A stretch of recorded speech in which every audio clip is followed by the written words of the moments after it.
Everyone thinks they know Debbie Allen. The fearless icon. The unbreakable force. The woman who walked through Hollywood like she owned the ground beneath her feet. But here is the truth that rarely makes it into applause-filled speeches or viral tribute posts. That strength did not come from confidence alone. It came from survival. And survival always leaves scars. Behind every award, behind every standing ovation, there was a version of her fighting exhaustion in silence, swallowing rejection with a forced smile, and carrying pain she was never invited to speak about. What makes this story uncomfortable is not failure. It is what happened after success arrived. Because for Debbie Allen, making it did not mean safety. It did not mean peace. It meant pressure. It meant becoming a symbol when she was already breaking under the weight of expectation. Social media loves to celebrate her as proof that dreams always pay off, but nobody talks about how often she questioned whether staying was worth the cost. People cheered the wins, yet ignored the emotional toll of being treated like an exception instead of a human being. And here is where the betrayal cuts deepest. The rejection did not always come from strangers. It came from systems she dedicated her life to. From rooms that benefited from her brilliance while quietly reminding her she did not belong. Comment sections praise her courage today, but they forget how many times she was told, directly and indirectly, that her presence made people uncomfortable. That her talent was undeniable, but her existence challenged traditions that never wanted to change. There were moments when walking away felt like the only form of self-preservation left. As this story unfolds, something unsettling becomes impossible to ignore. Debbie Allen was not just fighting for roles, recognition, or respect. She was fighting for permission to exist in spaces that were never built with her in mind. And the most shocking part is where it all began. Long before Hollywood. Long before fame. Inside the world of classical dance, a world praised for beauty yet ruled by exclusion. Ballet spoke of grace, but enforced silence. It celebrated discipline, while crushing anyone who did not fit its narrow image. From the very beginning, her talent was clear. Her dedication was unmatched. Yet the message stayed the same, repeated until it echoed inside her bones. You are gifted, but you do not belong here. Sometimes the message was spoken clearly. Other times it was delivered through silence, body language, and polite dismissals that cut deeper than words ever could. You are not the right fit. Her body became a topic of evaluation.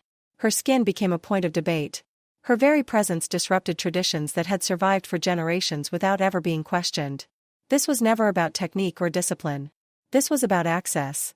Debbie Allen walked into rooms where excellence was praised loudly, but only when it arrived in a familiar, approved form. No matter how exceptional she became, she was reminded that the doors were never fully open. They were cracked just enough to let her see what she was being denied. What made this cruelty especially painful was how quietly it was enforced. There were no protests. No headlines calling it discrimination. Just rejection delivered professionally, repeatedly, and without explanation. Over time, those moments piled up, stacking doubt on top of determination until the weight became unbearable. Because when rejection happens once, it hurts. When it happens constantly, it changes how you see yourself. The question stops being am I good enough and becomes something far more dangerous. Do I even belong here at all? And this was only the beginning. As Debbie Allen continued forward, trusting that talent would eventually outweigh bias, she encountered a rejection so absolute, so final, that it threatened to end her dream altogether. By the time she reached the next stage of her journey, she had done everything she was promised would lead to success. She trained harder than most. She refined her craft relentlessly. She followed every rule that was supposed to guarantee legitimacy. Like countless young dancers chasing approval, she applied to elite ballet institutions believing excellence would finally be enough. It was not. She was rejected. Not gently. Not quietly. She was denied entry into institutions that controlled the future of classical dance. Institutions that decided who mattered and who did not. No official explanation was ever written down. It never is. But the message was unmistakable. Her talent was acknowledged, then dismissed, because the barrier she faced had nothing to do with skill. It was structural. It was historical. And it was immovable. That rejection cut deeper than failure ever could. Failure implies possibility. Identity-based rejection offers none.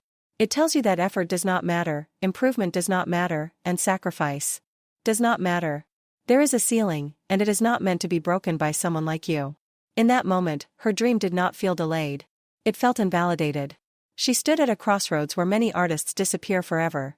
Walk away quietly, or stay and fight inside a system that had already judged her existence. Debbie Allen chose to stay. But that decision carried consequences she could not yet see. Leaving ballet did not end the struggle. It only transformed it. The battlefield shifted, and what awaited her next was Hollywood. When she turned toward acting, choreography, and television, it was not because the dream had changed. It was because ballet had shut its doors completely. Hollywood appeared to offer possibility, visibility, and room to exist. But it came with rules just as strict, and consequences just as unforgiving. From the beginning, she learned that the industry welcomed her talent only within carefully controlled boundaries. She was scrutinized not just as an artist, but as a black woman navigating a system that rewarded conformity and punished deviation. Her presence carried weight before she ever spoke a word. Every role came with conditions. Every opportunity arrived with expectations she never agreed to but was forced to carry. While others were allowed to experiment, fail, and reinvent themselves publicly, Debbie Allen had to be flawless. Every decision calculated. Every move deliberate. Because second chances were not distributed equally. The pressure was not symbolic. It was financial. Work was inconsistent. Stability was never guaranteed. One wrong step could erase years of progress. She continued anyway, because turning back would have meant admitting the rejection had been right. And she refused to let exclusion write the final chapter of her story. But as her career rose, the cost of survival became impossible to ignore. The higher she climbed, the more she was asked to carry. When success finally arrived, the outside world celebrated it as a victory. She was visible. She was respected. She was working consistently. But success did not bring relief. It brought weight. Because she was no longer succeeding just for herself. She became a symbol, a test case, a representation. Every performance carried unspoken pressure. Every mistake felt dangerous. Every misstep threatened to confirm doubts that had followed her since ballet studios first shut her out. Success did not mean security. It meant responsibility. Responsibility to prove she belonged. Responsibility to justify the space she occupied. Responsibility to never fail publicly. That pressure followed her into rehearsals, onto sets, and into moments where the cameras were gone but the expectations remained. And while applause grew louder, the margin for safety grew smaller. Behind the scenes, the personal cost became undeniable. While she built a powerful public career, parts of her private life quietly unraveled. The work never slowed. The expectations never softened.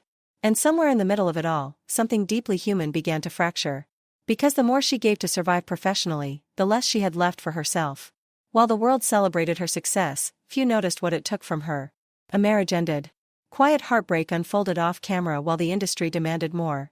Late nights, endless rehearsals, and constant pressure pulled her further from rest, intimacy, and peace. The victories that defined her career came at the cost of emotional closeness and personal stability. Even recognition could not protect her from loneliness. Even success could not replace the moments lost. Love strained under the weight of ambition. Joy was postponed again and again in the name of survival. Yet she pressed on because giving up was never an option. She was carrying more than her own dreams. She was carrying the hopes of a generation watching closely, searching for proof that survival was possible. And that burden was about to demand even more from her. But the cost of that endurance could not remain hidden forever. There were battles still waiting. Battles that would test not just her career, but the core of her spirit. As her professional success climbed higher, another struggle began to grow beneath the surface, one that rarely made it into interviews or applause. While the world focused on her achievements, a quieter war was unfolding in the background. The demands never stopped. Performing, choreographing, directing, producing, leading. Each role demanded more than the last. Her body ached constantly. Her mind refused to rest. Her spirit carried burdens that no award, no recognition, no standing ovation could ease. For years, she pushed beyond reasonable limits. Sleep became optional. Rest felt like indulgence. And no matter how depleted she felt, the expectation remained unchanged. The work had to continue. This exhaustion was not only physical. It was emotional. The pressure of representation weighed heavily on every decision she made. Nothing existed in isolation anymore. Every choice carried implications beyond her own life. Every move was interpreted as a statement about what Black women in entertainment could or could not achieve. While audiences saw success and admiration, they never saw the private strain that success demanded in return. Burnout did not arrive loudly. It did not announce itself with collapse or public failure. It crept in quietly, disguised as discipline, commitment, and professionalism. Frustration simmered beneath composed smiles. Fatigue hid behind flawless execution. Loneliness became a constant presence, even in rooms full of people. Backstage. In dressing rooms. In casting offices. During late-night rehearsals where silence felt heavier than noise. And still, she continued to give. Her time. Her energy. Her creativity. Her body. Her spirit. Because stopping felt impossible. The responsibility she carried was larger than herself. This was not just about one woman continuing to succeed. It was about what her persistence represented to everyone watching closely, waiting for proof that endurance could open doors that history had kept closed. But even the strongest endurance has limits. No amount of resilience can fully protect someone from constant pressure, from being forced to justify their worth again and again inside spaces that benefit from their talent but hesitate to fully trust it. Slowly, the demands of career, expectation, and personal sacrifice began to collide. Every success created new obligations. Every breakthrough added weight instead of relief. The very system she fought to survive now threatened to consume her. Even after achieving visibility in Hollywood, the struggle did not disappear. It simply evolved. Opportunities came, but they arrived with invisible boundaries. Roles were offered, but they were narrow, confined, safe for decision-makers but suffocating for someone with expansive vision. Her intelligence was respected. Her discipline was praised. Her talent was undeniable. And yet, there remained hesitation. A quiet reluctance to fully embrace her as a multidimensional creative force. Each audition became a reminder of the unspoken rule. You may shine, but only within limits we control. Walking into rooms where expectations were decided before she spoke required emotional armor that grew heavier with time. She was often evaluated before she was heard, filtered through bias rather than curiosity. The industry applauded her work ethic while restricting her freedom. Praise arrived wrapped in conditions. Approval was cautious, as though her excellence required supervision. She could have walked away from projects that underused her abilities. But she stayed. Partly for survival, because visibility and financial stability mattered in an industry that forgets quickly. Partly out of responsibility, because she understood that her presence alone disrupted long-standing exclusions. Every role she accepted carried dual weight. Professional necessity and personal compromise. She was not just choosing work. She was choosing continuity. Representation. Resistance. The emotional labor of that choice was immense. Each acceptance demanded internal justification. Was she advancing progress or reinforcing a system that refused to evolve? That question lingered long after applause faded. Long after lights dimmed. Long after interviews ended and costumes were put away. Success looked triumphant from the outside, but privately it felt complicated, conditional, and exhausting. As her influence grew, another painful reality emerged. She began to watch others disappear. Talented black dancers and actors who once shared studios and dreams quietly faded from opportunities. Some were pushed aside without explanation. Others were ignored entirely. Their calls unanswered. Their auditions overlooked. It was not lack of ability that erased them. It was a system designed to reward familiarity and comfort while discarding anything that challenged it. Watching this was devastating. These were artists who trained relentlessly, who carried stories worth telling, whose brilliance never received the space to fully bloom. Their absence was not accidental. It was created through neglect, silence, and selective memory. And their disappearance mirrored her own fears. Each loss felt like a warning. Success was fragile. Acceptance was temporary. The industry could move on without hesitation. This awareness added another layer to her burden. She was no longer navigating only her own career. She was carrying the weight of collective loss. Survivor guilt crept in quietly. Why was she still standing while others vanished? Why did opportunity cling to her while so many equally deserving were left behind? These questions had no easy answers, yet they echoed constantly, shaping how she moved through power and influence. Anger existed too, though rarely expressed openly. Anger at a system that extracted brilliance without accountability. Anger at standards that demanded excellence without offering security. Anger at being celebrated publicly while constrained privately. Rather than allowing that anger to consume her, she refined it. She sharpened her leadership. She began envisioning ways to shift power instead of merely surviving under it. Still, the cost accumulated. There were moments when passion felt distant and joy felt conditional. Moments when the weight of expectation pressed so heavily that rest felt undeserved, as though pausing would betray everyone depending on her endurance. Strength became both her greatest asset and her most dangerous trap. Because she could handle more, more was always expected. And the cycle showed no sign of slowing. And yet, the breaking point was drawing closer. Behind closed doors, new questions began to surface. Not questions about talent or discipline, but about sustainability. How long could she continue pouring herself into spaces that resisted real transformation? How many compromises could she make before pieces of her identity began to erode? These were not doubts born from fear. They were signs of awareness.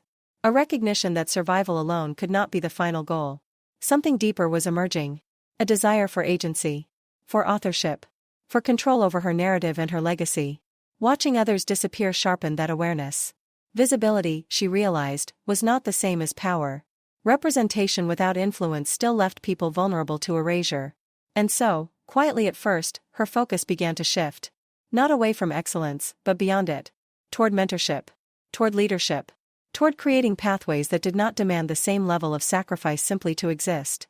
She understood that being present was not enough if the structure itself remained unchanged. This shift did not erase the pain, but it gave the pain purpose. Exhaustion began to transform into structure. Frustration became fuel. Loneliness softened when shared through guidance and advocacy. She knew she could not save everyone, but she could challenge the patterns that kept so many locked out. In that way, burnout did not end her story. It reshaped it. It forced evolution. It revealed that survival without intention was not enough, not for her, and not for those who would follow. The collision of ambition, expectation, and personal sacrifice could have broken her. Instead, it forged clarity. A clarity rooted not only in talent, but in responsibility. And even as the system resisted, she stayed. Not as a silent participant, but as a force determined to redefine what staying could mean. Survivor guilt followed her quietly. It appeared in moments of triumph, long after the applause faded and the curtains closed. It whispered questions that had no answers. Why did her name endure while others vanished? Why did opportunity cling to her when dancers just as gifted, just as disciplined, just as determined were pushed aside by systems that never intended to make room for them? This grief had no ceremony. It mourned peers whose brilliance never fully bloomed, whose potential was left unfinished in an industry that moved on without looking back. Every achievement carried echoes of those absences. Success no longer felt like pure victory. It felt like survival. And that understanding settled deep within her, reshaping how she measured accomplishment itself. Outwardly, the world saw confidence, elegance, and control. Internally, she navigated exhaustion, doubt, and emotional strain. Success did not arrive as relief.